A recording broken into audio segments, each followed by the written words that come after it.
Good morning, everyone. We're about to start our official program, but before we begin, I'd like you to please give a big round of applause to our artist for today, Siba. Siba, come to the stage.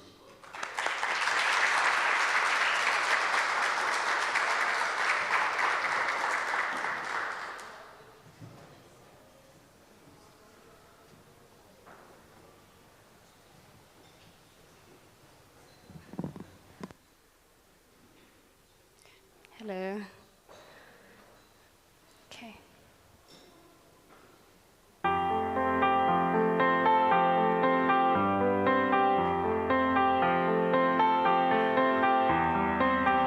If life is a river and your heart is a boat, and just like a water baby, born to float.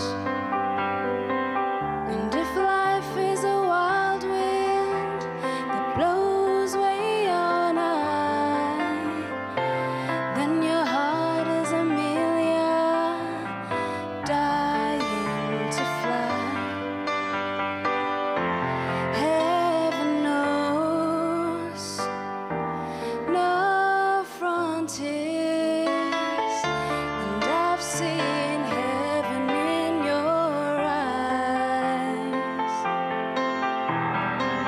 And if life is a barroom in which we must wait round the man with his fingers on the ivory gates, while we sing until dawn of our fears and our fates, and we stack all the dead men in self-addressed crates.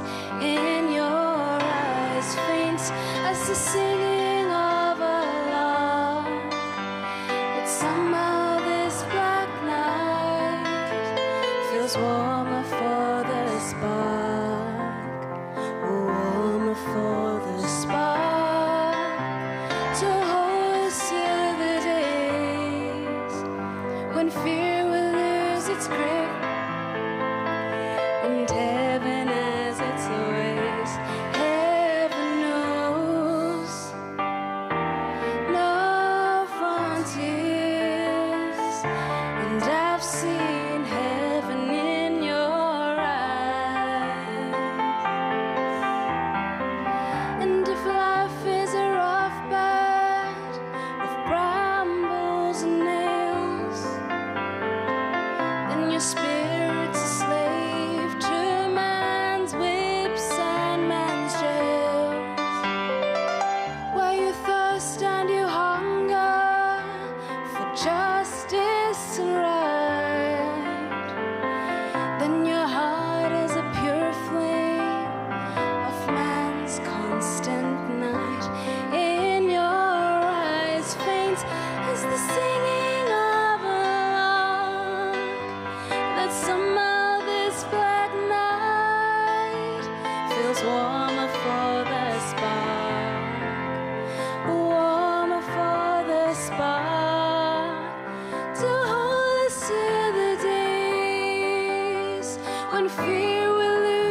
Thank you so, so much. Please give her another big round of applause.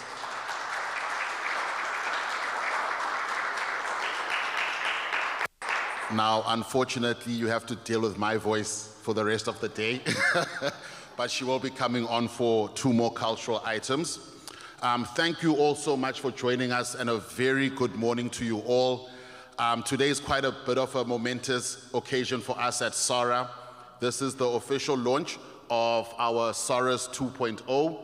I see a lot of old faces from SARA, some new people I haven't met before, but everyone has been with us on this journey through the development of our system and through heritage management in South Africa. So we've also got our online guests, and I'd like to welcome everyone who's joining us virtually on Microsoft Teams or on YouTube.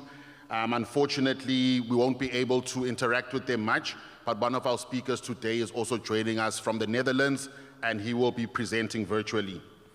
So for today's program, we have something very short and sweet, but with a lot of content. Starting off, we'll have a welcome from our CEO, Advocate Lungisa Malkas. We'll then have a history of Sahris from someone who's a veteran at SARA, Mr. Clinton Jackson, 10 years deep. Following that, you'll then get a break from my voice and Clinton's voice. We'll bring Siba back for another song and a tea break. We'll then have SARA's not so new National Inventory Manager, Mr. Jake Harding, taking us through the new Sahris system and what it can do. And then we'll have Dr. Nicholas Clark joining us virtually from the Netherlands, who will then look at Sahris forward and where he wants to take it, maybe into Sahris 3.0 in the future. We'll then conclude with a cultural item again, and that'll take us into lunch. We're hoping to be done by 12 o'clock, and 1 o'clock the program will end with lunch. So just a little bit of housekeeping. The bathroom is on the right-hand side. So if you want to take a break for the loo, please go to the right-hand side. There is, of course, tea and coffee at the back. So if you just want to grab something, you're more than welcome to do so. And without any further delay, let me welcome the CEO of SARA, Advocate Lungisa Malkas, for the opening address. Please give her a round of applause.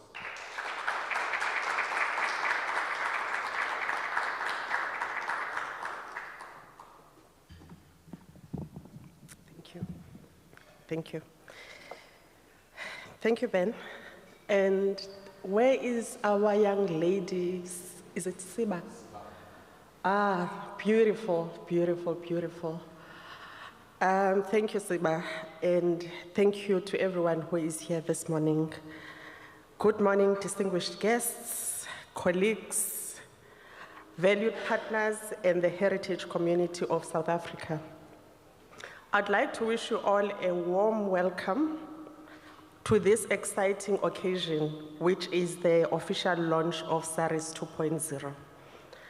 Today is a significant moment for heritage management in South Africa. As we gather here, both in person and virtually, we are not only celebrating the end of our Heritage Month webinar, but also stepping into the future with the launch of the revamped South African Heritage Resources Information System. This platform represents a powerful blend of our past and our future. Over the years, we have made extraordinary strides in preserving our rich and diverse heritage. And today, we acknowledge the important role that technology now plays in this journey.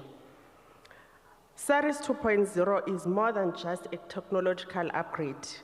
It symbolizes a revolution in how we manage, protect, and share our cultural heritage. It is a tool that will enable us to better connect our communities, researchers, and policymakers, which will make heritage more accessible, interactive, and engaging than ever before. As we embrace the digital revolution, we are reminded of the enormous potential that technology holds in shaping the future of heritage management. Digital tools allow us to document, preserve, and share our stories in new and innovative ways. From virtual tours of heritage sites to interactive digital archives, we are now able to overcome geographical and physical barriers. This means that our heritage is no longer limited to those who can visit our sites in person. People from across the world, including future generations, will have the opportunity to engage with our heritage in ways previously unimaginable. But today's launch is not just about technology, it's about vision. It's about looking ahead, recognizing the responsibility we carry to ensure that our heritage continues to be preserved and celebrated in this fast-changing world. Sahris 2.0 will empower us to not only safeguard our heritage, but also to promote transparency, collaboration, and inclusivity in heritage management. It's a significant leap towards the democratic access to information, and it opens up new pathways for all South Africans to engage with our cultural legacy. As we conclude our week-long Heritage Month webinar, I would like to extend my deepest gratitude to everyone who has participated and contributed to the success of this event. Over the past few days, we've looked at 30 years of heritage management. We have discussed bold visions for the future, and we have embraced the possibilities that technology brings to the table. None of this would have been possible, without this dedication, insight, and hard work of our speakers and our valued participants. As we celebrate Heritage Month, let us not only honor where we have come from, but also embrace the incredible future we are building together. With Sahris 2.0, we take a confident step as we take a confident step forward in our mission to protect and share our heritage with the world. I wish you all a wonderful Heritage Month, and I look forward to seeing how Sahris 2.0 will inspire us in the years to come. Thank you for your time, your energy, your commitment to preserving our heritage. I thank you.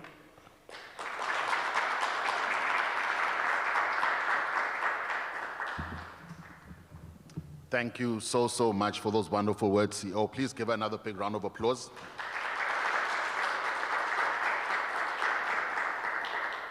So it is Heritage Month, and I think all of us have been participating in a number of activities. And for us, this occasion again is the launch of Sahris 2.0, which is quite a pivotal milestone for SARA. But before we get to where the system is today and where we'd like to see it maybe in 20 years' time, we have Mr. Clinton Jackson, who's going to give us a brief history of Sahris. Please put your hands together for Mr. Clinton Jackson.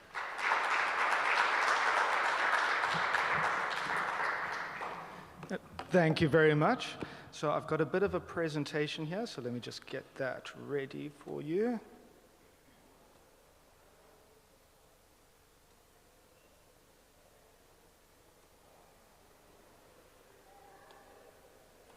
Okay, great. Well done. Okay, so good morning, everyone. Just want to say thank you very much from our side for taking the time to join us here today to launch the Sahris 2.0, a project that has been in the works for a number of years, which I am exceptionally glad to see that it has come to such fruition eventually. So my role here today is to have a little bit of a look back at the Sahris that was, so where we've come from and how we got to the point where we are now, where we've finally gotten ready to launch Sahris 2.0. So I just want to start off with a little bit of the why Sahris was developed in the first place. So the concept for the South African Heritage Resources Information System, or Sahris for short, because it is a very long name, was born out of the requirements of Section 39 of the National Heritage Resources Act. So that's the piece of legislation that guides heritage management in the country.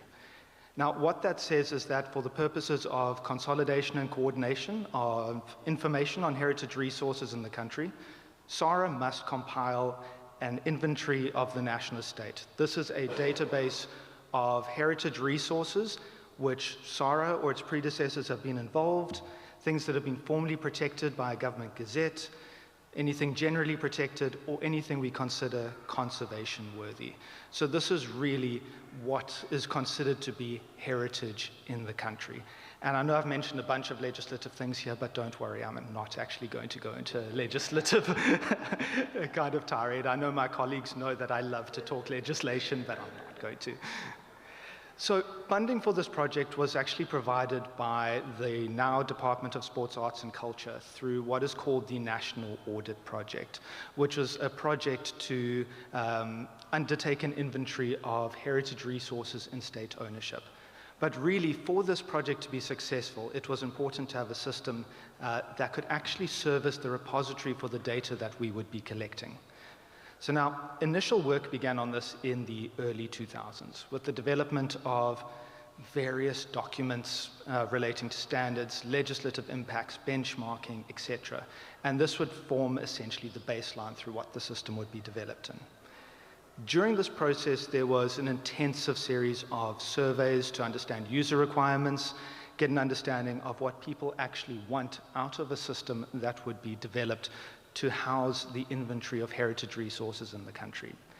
And it was through this process that it was established that Sahris shouldn't really only facilitate inventories, but should also serve as a process management and application system for all heritage authorities to allow the management of heritage to essentially move out of the paper-based system that everyone had become used to and into the digital age.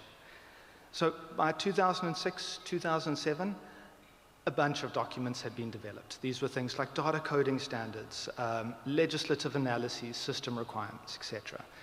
But what this had left us with at that stage was a system that was going to be exceptionally costly and very complex to develop. So this actually hindered it for a few years. But then what happened was SARA decided we actually need to move forward with this and begin development of Sahris by employing a Sahris project manager in SARA so that the development can be done in-house. So in November 2011, the project manager was appointed. That's Mr. Nicholas Wilster, so just a shout out over there. So the original developer is here. Also to note, he's also been the developer behind the new system as well. So we've had some good continuity there. So after appointing the project manager so that we could actually internalize this process, in January of 2012, development of Sahris actually began. And it was launched in 2013 to great acclaim. There was a lot of media attention on this. It was presented on Morning Live on SABC, and it reached quite a wide audience as quite a significant achievement for South Africa, and in fact globally, as I'll mention earlier. So after that launch in 2013, I just kind of want to go through the past 10 years, so 2013 through to 2023, when we started rolling over onto the new system. So what had come out of that development process is Sahris, which was a purpose-built system for heritage management. And it served three core features, that being a repository for all of the heritage sites in the country, a collections management tool so that you're able to access and view heritage objects, and then an integrated platform for heritage management of applications, so permitting processes, comments on large-scale developments across the country. There was an active decision made at the time to build Sahris using free and open source software. And what was selected then was the Drupal 7 ecosystem, and you'll hear the word Drupal a couple of times as we go today. But what that is, it's a content management system that is fairly large. It is purpose-built to manage large amounts of data and has quite flexible controls. And importantly, it was used by quite a number of prominent institutions such as universities. Even NASA ran some of their websites off of this tool. So we were essentially building on a well-developed system that we could put a surety to. And quite important to this process, it's no good in just developing a system and then hope that it somehow runs itself. It found its home within the National Inventory Unit at SARA. And this was really quite important because now there is a department with a team of people that are dedicated to managing the system and ensuring that the information on that system is expanded. Because what's really important about SARA is the data that gets collected through the system that we are then able to show to the public. So this is the, okay, sorry, just checking that it caught up with me. So this is the system that was. So this was Sahris as it was launched in 2013. And as I've noted, it had three principal functions. So firstly, it served as a national site repository for all of the heritage sites across the country, both formally and generally protected. We had built in a collections management system so that heritage objects could be stored, viewed, and as well as managed directly through our system. And this was quite important because it allowed us to also offer Sahris not just as a tool to store information on heritage objects, but to also allow museums and other institutions that might not have existing collections management tools to actually manage their collection through our system. They're both fulfilling the need to have information and also giving a bit more back to them. And then finally, it pulled everything together as an integrated heritage management system, allowing all of those legislative processes that people need to follow, such as permitting, getting comments on large-scale developments, to occur through a centralized platform on the web. Okay, so just a bit of a closer look on the heritage sites repository. So through this, there was a system of being able to record detailed information about location, naming, images, recordings of heritage sites, and allowing this to be available to the public so that people could actually explore heritage resources in the country. And by the time we moved over to the new system that we're launching here today, we'd actually managed to get just a little over 58,000 sites recorded on the system. Our collections management system, which was designed for the recording of heritage objects, complied with international standards.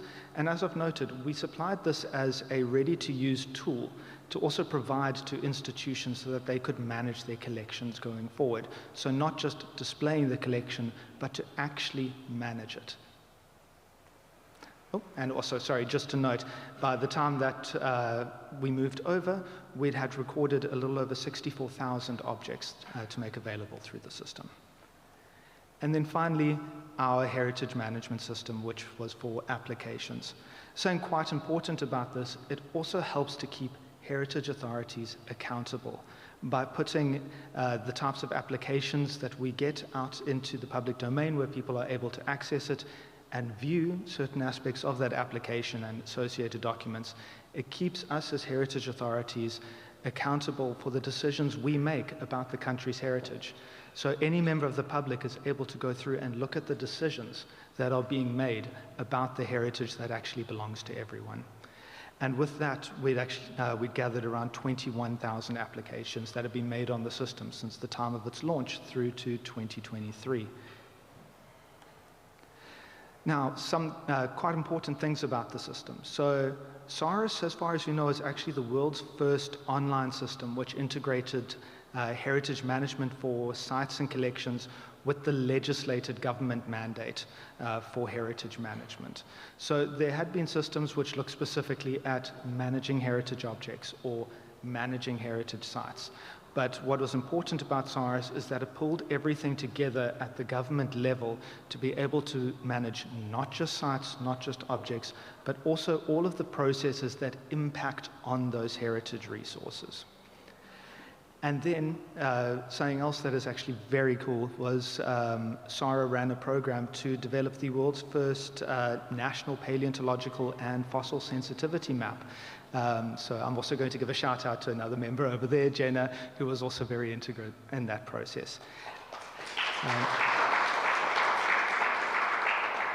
And this found its home on Sahris, making it available to the public in South Africa and as well as on a global scale. So I now want to speak a little bit about on expanding the inventory. Sahris in itself is an exceptionally important piece of work, an important milestone in the management of heritage in South Africa. But the aim of Sahris was first and foremost to serve as a data repository for the inventory of the national estate. So by being able to provide public information on heritage resources in the country. So over the years, Sahris has undertaken several projects to actually increase and improve on that data as it was regularly supplied to us, so that we can actually provide better public service in that respect. So firstly, I want to give a mention to the National Audit of State-Owned Collections that made Sahris possible in the first place. Through this, inventories of various state-owned collections of heritage objects were made in places such as Parliament, Union Buildings, one of the collections here at Zico, Fortescue Estate and the Presidential Residence, and many others. And now that information is, to a certain extent, available. So this is just showing some photographs from one of the projects that we ran in the later years doing an inventory. One of the other key projects that we've been doing is a provincial heritage site mapping and review project. So when we're talking about heritage resources that we have stored on Sahris, and specifically those that have been formally protected, so your provincial heritage sites, the first kind of declarations that started occurring in the country was in around 1936. So the information that we had on those was as per 1936. So we didn't have a lot of well-defined things like locations, boundaries, etc. So through our National Inventory Unit, we've been undertaking quite an extensive process of reviewing every ounce of that information in order to make it accessible through Sahris in an accurate way and assist with planning and public information. And something quite nice about that is, as a spin-off, we were able to improve some of the mapping functionality that had existed on Sahris by providing online maps that people could actually just go to and view where these formerly protected heritage sites were in the country and be able to click on it and get more information. One of the biggest projects that we have run over the years and has provided a lot of information that has been made available through Sahris was our National Audit of Monuments and Memorials. This was a project that was done as part of the Presidential Public Employment Stimulus Program in the wake of the COVID-19 pandemic. And what this saw was a national survey being conducted in 2021 of all of those public monuments and memorials that are sitting in the public space. Because as SARA, we didn't necessarily have a good indication of where those were. So this was a great opportunity for us to have that information and to actually make it available through Sahris for the public to actually have access to that, to be able to see what is being represented in the public space. So this is just a little bit of a video showing the information that began coming through to us over the period of this project that we were able to do in, I think it was about 4 months actually, to be able to get this national survey. And Sahris played a key role in this by being the repository for that data, where everything was subsequently worked on after collection. We then also made that available through various mapping interfaces so that decision makers can actually have a look at the information that had been gathered through this project, so that people are able to then see what these monuments are, what these memorials are, and understand what they're about as well. Begin looking at the why of them. Something we noticed in the earlier days of Sahris is the information that first came onto the system was coming to us from a lot of archival sources as well as some other researchers. But a lot of the older information on heritage resources in the country was very centered on your well-developed urban areas. So we lacked quite a bit of information about the more rural areas and where heritage sites actually lie. But quite an important thing about Sahris is because there was also that application system, we were getting information in the form of heritage impact assessments, where before a development occurs, a heritage practitioner goes out and surveys areas. So we actually had information available to us to begin plugging these information gaps. And all it took was beginning a project to extract that information and make it available for decision makers. So our Heritage Impact Assessment Extraction project was then born, which has served as a great internship opportunity within SARA, so that we're able to bring interns in that will be working on the system and working with heritage data in order to begin plugging those gaps. So something we've been quite emphatic on over the years is the data that we've been collecting on Sahris and presenting out to the public doesn't mean much unless we are using that information. Otherwise, we're just collecting information. So on regular intervals, we've been producing what's called the summary and analysis of the inventory of the national estate. So this has been using the information that we've been collecting over these years and presenting on Sahris in order to provide a summarized look at the national inventory, as well as using it as an opportunity to actually use the data we've been collecting to discuss heritage management issues through the utilization of that data. I also want to underpin the importance of collaboration. So Sahris as a public tool was meant for the public to utilize, and people have seen the value in the system and the value of having information presented to the outside world. So when projects have occurred, like the Footsteps on the Along the Tracks project, who Dr. Nicholas Clark, who will be speaking later, actually ran. So when the project leads saw the value in Sahris, they actively worked towards ensuring that their research fed into the inventory of the national estate to populate Sahris. In fact, in their publication, which I've shown here, they specifically noted that populating Sahris is one of the most effective ways of beginning the process of formally listing these types of structures and provide information on their significance, and as a means of being able to raise awareness among stakeholders. So what all this comes down to, and this is just a little visualization, is how we've managed to leverage Sahris and the various projects we've run using Sahris to increase the breadth of information that we've been able to record on the system and generally make available as much as possible. So this is just showing over the years since Sahris came into effect to what it looked like in 2023 when we rolled over. So you can see we've managed to get quite a nice spread across the country, but there is still a lot of work ahead of us. This is actually something that's going to be continuing for years. Something that's also been very important to us is we've taken these steps in managing heritage in the digital space and being leaders within that space as well. So we wanted to make sure that the lessons that we've learned is also put back out there. So we've had quite a concerted drive towards publication by being able to put back into best practice.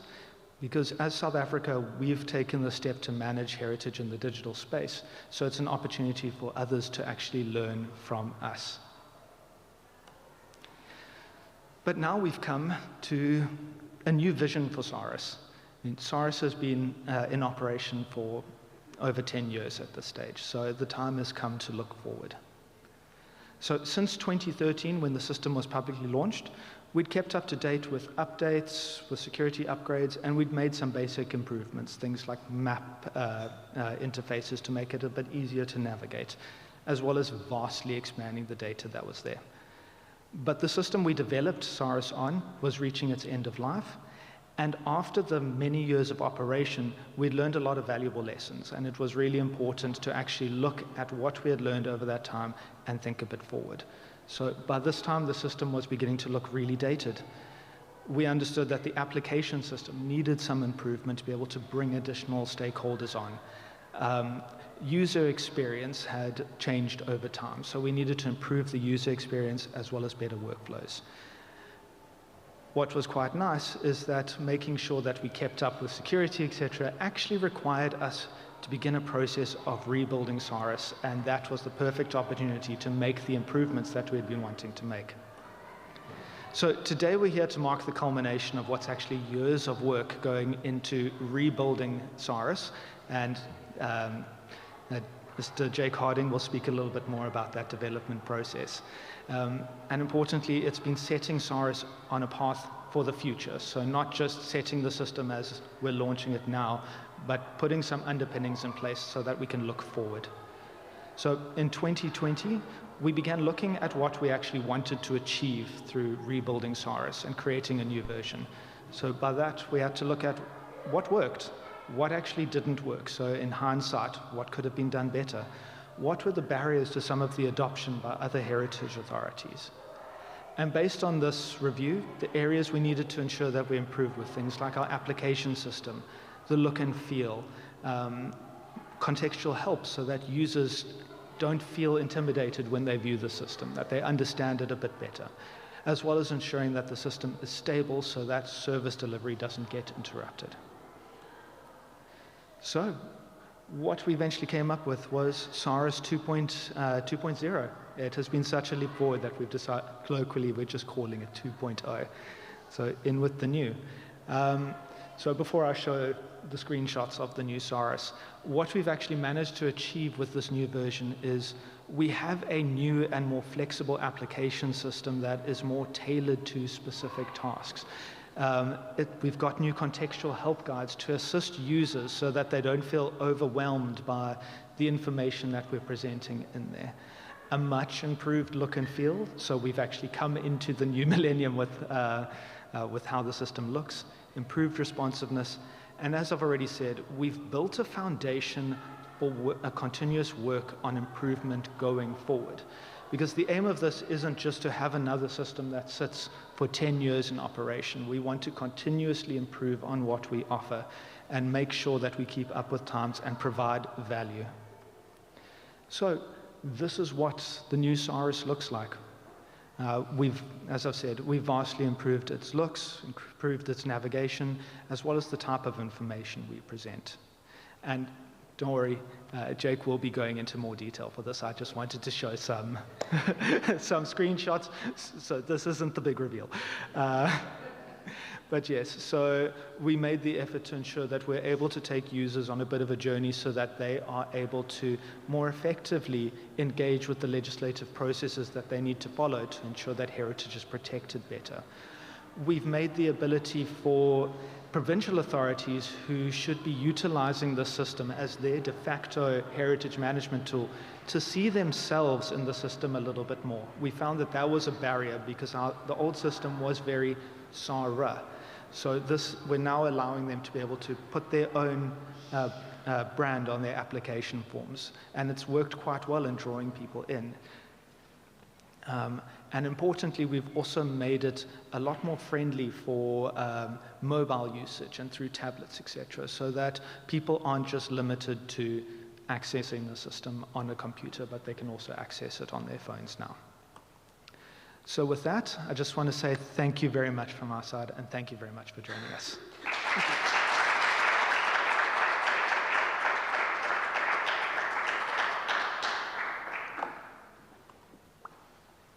Thank you so much to my colleague, Mr. Clinton Jackson. Please give him another big round of applause.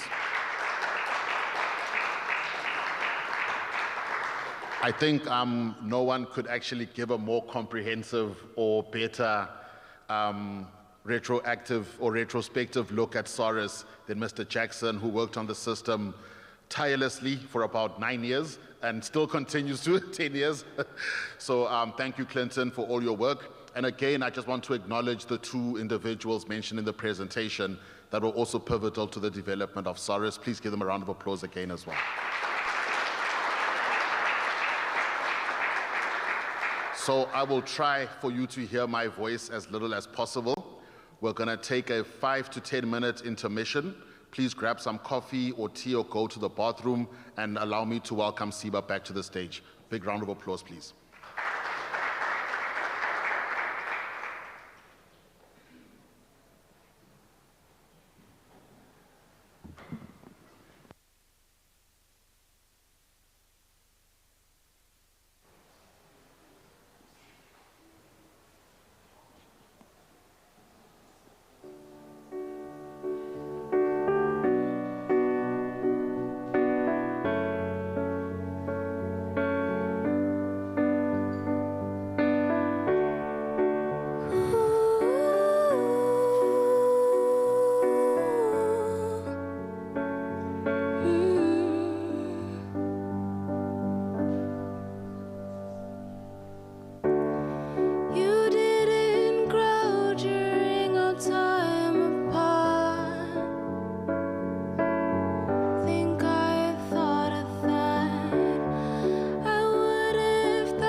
that we weren't meant to be. I always knew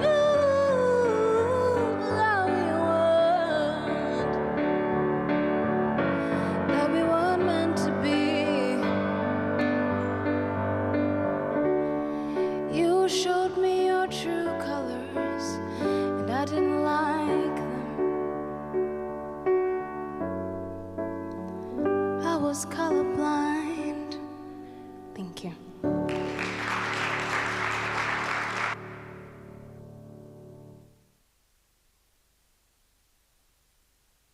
So much. Please give her another big round of applause.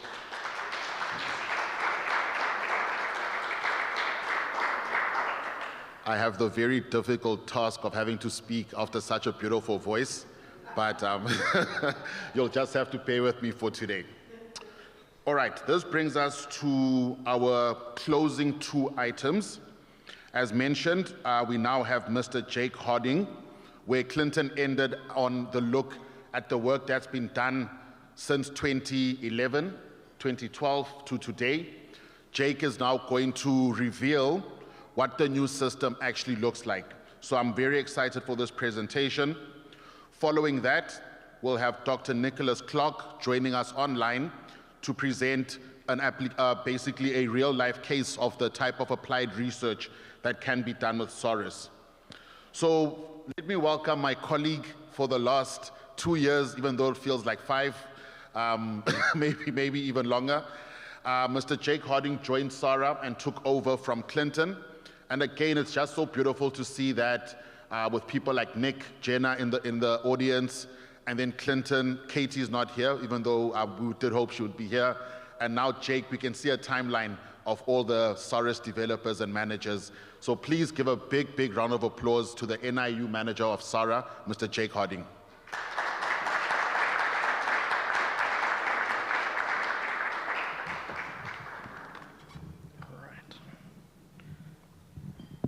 Good morning, everyone. Let me see. There we are. Right. Good morning, everyone, and thank you so much all for coming to this event. There's been so much work over the years that's gone into the creation management and now the development of the new version of the system. And I think it's important that we take moments like these to acknowledge all of the different perspectives and all of the different contributions that have gone into this. So a lot of the road to the new version of the system has been covered by Clinton, but what I'd like to do is talk specifically about the immediate ramp onto the new version of the system, and then to show you what the new system itself looks like. All right. So, as part of the launch of any complex data system that has an entrenched user base, it is essential that you have an embedded and an extensive consultative process. It is important that you reach out to your existing user base and prospective users to ensure that you get a firm understanding of what they need the system to do, and also to show them the in-development versions of the system so that they can get an understanding of what the system will look like once it's launched. And so the cadence for that with the quality assurance and the orientation program that we ran for the new system began at home. It began with the National Inventory Unit itself and the developer, and we then expanded it outward, beginning with our colleagues at SARA, moving on to the provincial authorities that already use the system, prospective users of the system, such as HWC, and then moving on to the more prolific user-based groups that utilize Sahris as part of their productivity, organizations like PGS Heritage, ESCOM, etc. We also decided that it would be useful to engage with professional bodies in order to leverage the organizational strengths of organizations like ASAPA, PHP, and IPASA in order to make sure that we could get the system in front of as many heritage practitioners as possible, as easily as possible. And so what this orientation program looked like was essentially a sequence of training meetings, sitting online or in person, to put the system in front of users so that they could get familiar with the concepts, to get familiar with the structures, and to get familiar with the processes that the system enables. Showing someone something in a meeting only sticks so far, and so we also decided to run an early access campaign. And what this was to put a dummy version or facsimile of the system in front of users with the absolute freedom for them to do whatever it is that they wanted to do to try and test out the system. And this was very useful for a number of different reasons. First of all, it built orientation and familiarity with the user base, which is essential to ensure the continuation of productivity for the heritage sector moving forward. Further, it was very useful for us in the development of the system because this provides more eyes in order to hunt down bugs in the system and to provide feedback in terms of the process flow that we were building. And this was largely successful. So when we moved over onto the new version of the system as a form of open beta, you can see that in terms of the number of applications that run through the system and that are being processed, the trend is ongoing. There wasn't a massive shutdown of the functioning of the heritage sector and the processing of applications. And so I think in terms of our engagement with the productivity side of the heritage sector, we were largely successful. So this is similar to the slide that Clinton showed earlier to show that Sahris is many different things, specifically the 3 pillars of the national site repository, the collections management system, and also the integrated heritage management system. And so these are the screenshots that show you what the old version of the system looked like. Now, in terms of the changes that we made, we've moved over, as Clinton mentioned, from an older version of the Drupal platform. This enables us a number of different advantages, specifically the ability to be flexible in our development. I keep speaking about the need for feedback, the need for engagement from the heritage sector. And this is something that Sahra was very good at going after previously, but the difficulty was working on the old code base. We weren't able to be as flexible and responsive as we would like to have been to those needs. And so moving on to, as part of the development, moving on to Drupal 9 gives us a lot more flexibility to be more in our responsiveness to the needs of the community. And then also a core part of the transfer is moving on to a modern cloud hosting platform. And so this alleviates some of the stresses on our hardworking ICTS team at Sahra, and also it means that the hosting for the system is a lot more stable. It has a much better risk profile in terms of recovery, data encryption, storage, etc. And so this is essentially where we've ended up. And so we have the same functions built into the system based on those 3 core pillars as before. And you can see that the screenshots look slightly different, where we have the ability to show heritage resources in terms of the National Site Repository. We're also able to store and create information around objects collections management. And we've got new process flows in terms of the integrated heritage management systems. Now, the information that's included in the inventory, and thus that is the bedrock of Sahris's database, has a number of different flow points that come in. And you can see from here that there's a number of different stakeholders that are leveraged in order to grow the database. And so one of the intended processes with the development of the system is to try and make the system as useful as possible in order to help facilitate this process. Now, with all of this information coming into the system, it is important that we have structured data. This screenshot is meant to represent that if you're looking for something specific in a pile of stones, you're going to need to be able to sort through those and be able to pull out igneous, metamorphic, sedimentary, and then looking for specific types.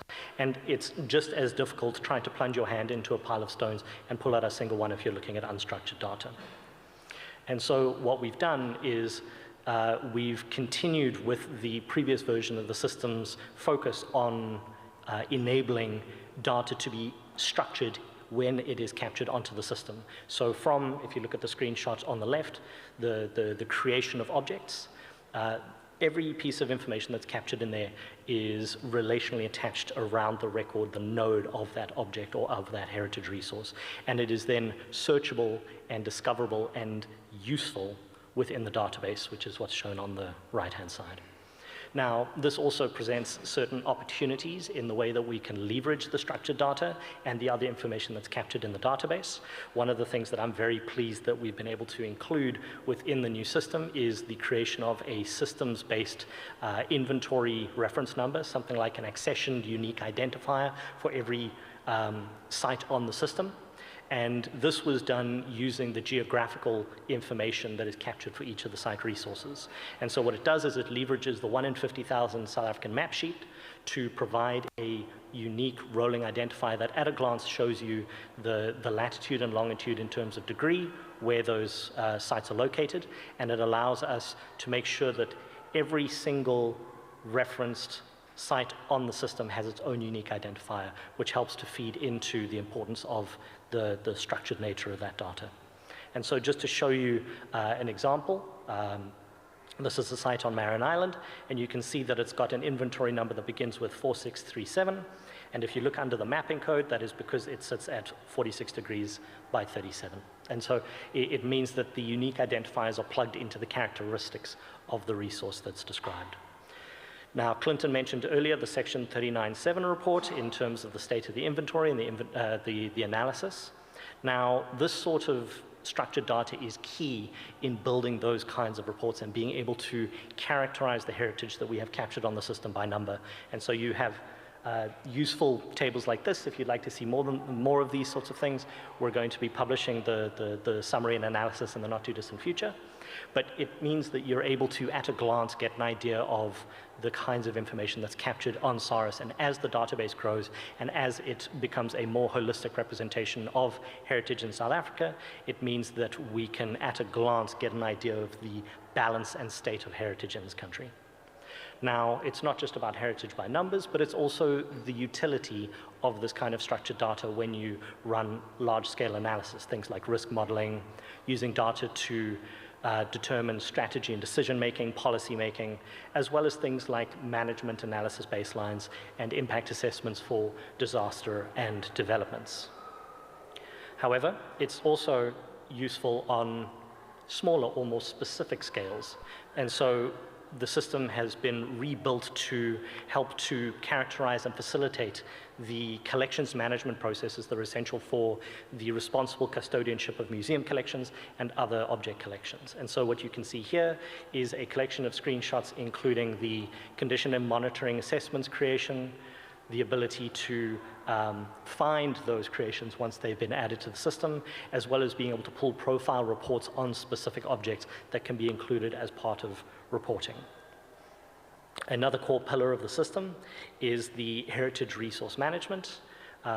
This is an essential part that has been rejigged to ensure that all of the different heritage authorities that utilize the system are able to take ownership of the processes that are embedded in the system that they utilize, and that they're also able to have absolute control over what their application forms, what their committee processes are, and the way that those are reflected on the system. And so what you can see here is a screenshot of one of the application forms for the Amafa Institute in KZN. And this looks entirely differently from the application forms that are represented for, say, SARA or ECPRA on the system as well. And so it is important to ensure that the processes and the mandates for those authorities are properly reflected in the system the way they want them to be. You can also see that once an application is created, you're able to see and discover a swathe of different pieces of information around it. From the case file that's created, which includes all sorts of things from summaries, case status, heritage authorities. I'm preemptively repeating myself for a video that I'll show you shortly. And also things like the officer dashboard that allows the heritage officers that are responsible for the processing of these applications to be able to find all of the information that they need in a single location, and also to be notified as and when changes are made to their cases. So as you could see, a lot of those pages were included with increasingly opaque walls of screenshots, and unfortunately with a system like Sahris, it's very difficult to just show static images. And so instead, I've recorded a video to show you a brief walkthrough of the system and what it ends up looking like. But before we play that, I just want to take the platform to say thank you to everyone that has been involved in this process. The consultative process with the rest of the heritage sector was essential to getting us to the point where we are. And it is an ongoing project that I believe in very strongly. And so I wanted to say thank you to the team in terms of their involvement with this process. Thank you to Nick for the development and for being so responsive and on the spot whenever I come in with strange queries and requests. I'd like to say thank you to my colleagues at SARA for cluing me up so much on what it means to do heritage resource management and the importance for entities like this.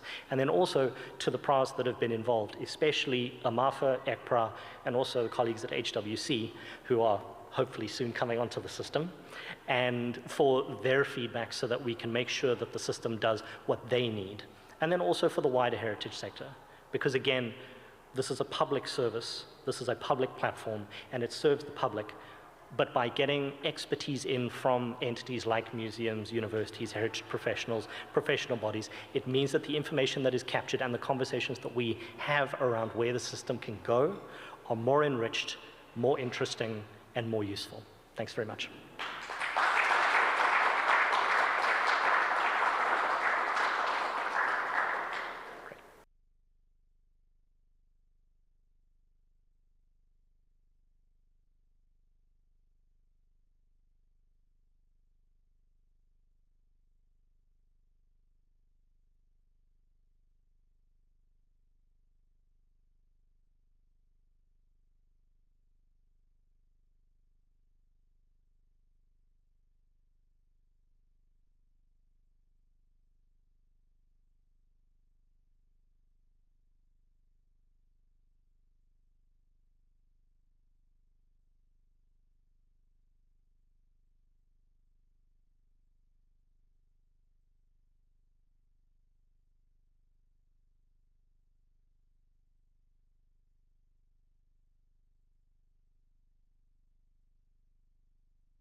Let's have a look at sites. Heritage sites on sites work very similarly to heritage objects. They can be discovered through a site explorer and site testers.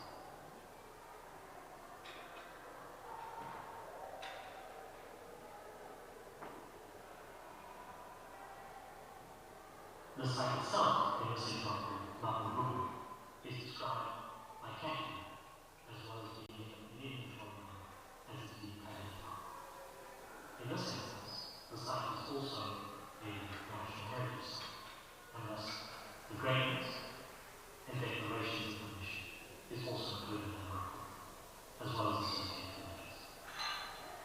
On the site record, you're also able to perform certain site actions, such as creating field ratings, condition assessments, and recording that are focused to the specific category of the site that you're looking at.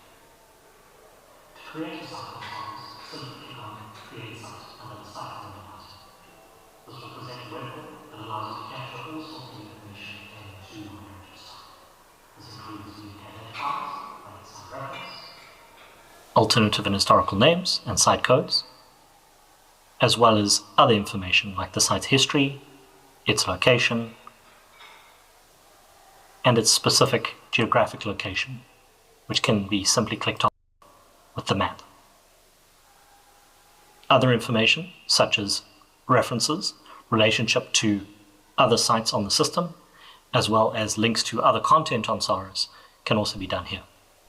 Further, you can upload media, such as images, and supporting documentation to the record. Under Enable Detailed Mapping, you can also upload a KML or shapefile in order to characterize the footprint of your heritage resource, or you can draw one on the system yourself.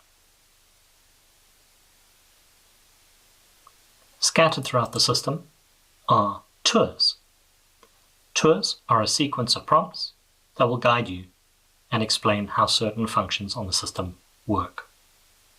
And as you can see here, these are intended to both explain what needs to be captured whilst enabling you to capture it on the record. A core function of Sahris is the submission and processing of applications. To make an application, click on the button under the menu item, and you are brought to the application selector.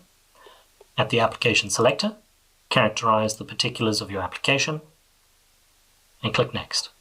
From here, you are presented with possible application forms, which you can then fill in. Here is an example of an empty SARA permit application form for archaeology, paleontology, and meteorites. Initially, you must confirm that you have read the terms and conditions, as well as selecting your role within the application. Once you confirm that that information is correct, the rest of the web form opens for you. And from here, you are able to select and fill in the necessary information to characterize your application. At the bottom, you're able to make any uploads for supporting documentation to your application, including images, application documents, confidential or non-public documents, as well as submission fees and proofs of payment. Please note that the new version of Sahris is built in such a way that the information and the supporting documentation for these applications is structurally hidden from the public as well as search engines, and thus information that you include as part of your permit applications will never be visible on the internet. Once an application has been successfully submitted, Sahris creates a case. The case is assigned a unique identifier in the case ID, and the case status is assigned. From the case page, applicants are able to see the assigned heritage authority as well as the case status. They are also able to make additional submissions to their case and add heritage reports to better characterize the heritage resources impacted by the proposed work. Applicants are also able to see decisions, comments, and permits, and to download them as PDFs. In order to keep track of their cases, applicants can simply cursor over the dashboard's icon on the top right-hand corner and click on the applicant dashboard. The applicant dashboard provides a one-stop shop that allows applicants to keep track of all of their open cases on the system. They can be identified using either case ID or title, and the case status is presented here. Please note that any time that the case status is updated and changed by heritage officers, an email is sent to the applicant notifying them of these changes. Sahris also hosts several maps.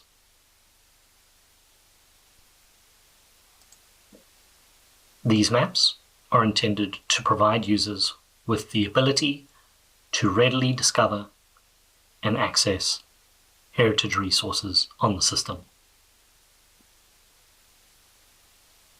Sahris also includes other tools that expand on the site's utility, such as groups, private messages, and a help page, which includes things like fee schedules and FAQs.